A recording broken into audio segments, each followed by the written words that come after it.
Hello, what's on your move, Madman, and I'm back. And today is quite exciting for me, and probably for some of you as well, because today we get to talk about cars. Well, I mean, we're talking about films, but we're talking about a car film today. Today we're going to talk about Le Mans 66 in 4K.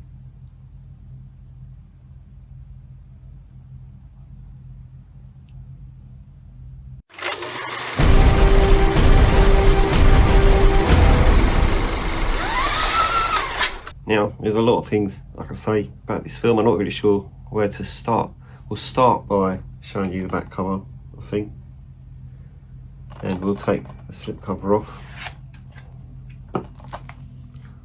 Bought it in HMV, don't know if you could tell. There's the back cover there again. We're gonna take the plastic off first, yeah? Let's do that.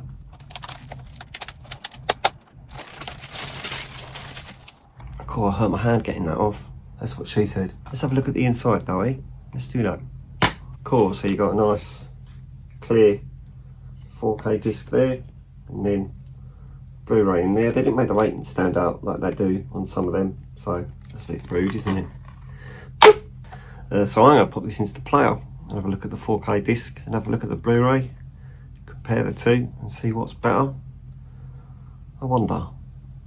Stay there and I'll be right back.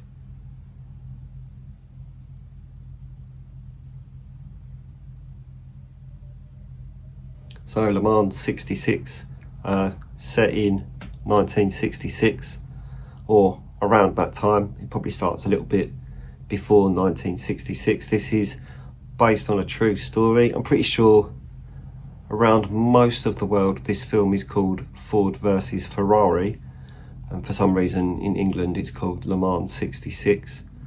Maybe they think that English people don't know what a Ford or a Ferrari is, but I'm pretty sure most British people do. I mean, I do, and I don't drive, so there's that. Starring Christian Bale and Matt Damon here.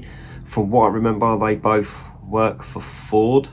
Matt Damon makes the cars, Christian Bale drives the cars, and Ferrari is starting to come in, claiming that their cars are faster, and they're trying to work out what they can do to compete with Ferrari, you know, hence the Ford versus Ferrari title. Everywhere else, and they're going to race in Le Mans 66, or Le Mans should I say. It's like a Grand Prix kind of thing, but in France. So I saw this in the cinema. This is one of the first films to be shot for Screen X. It's one of the only films I've heard of that was shot for Screen X, the other one being Top Gun Maverick, and I'm pretty sure F1 was shot for Screen X as well, but F1 was shot for IMAX too, so it's a bit of a confusing thing. But anyway, this was definitely one of the first films to be shot for Screen X. If you don't know what Screen X is a special type of cinema screen where there's a screen in the middle and there's a screen on both the walls as well, and then the screens on the walls switch on for like 33% of the film, I think it is, during like all the action sequences and stuff like that. And there are some films you'll see in Screen X and you think this just looks absolutely terrible, whereas this was shot for Screen X. So the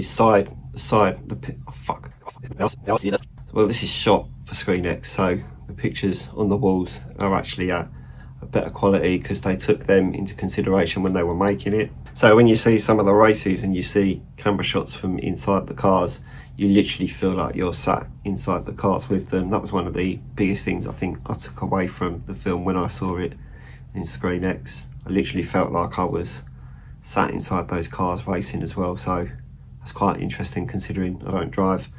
I can't imagine what this would have been like in the 4DX with moving seats and stuff. That probably would have been pretty cool as well. But I didn't see it in the 4DX, did I? I saw it in Screen X. I think when I saw this with my friend though, all the way through we were like, why has Christian Bale got a really strange accent? Why is he speaking like he's Welsh? And then we found out that Christian Bale is Welsh. We didn't know that, we both thought he was English, but turns out he's actually Welsh, and he was talking in his normal native accent for one of the first times in the film. So it was very interesting to hear that.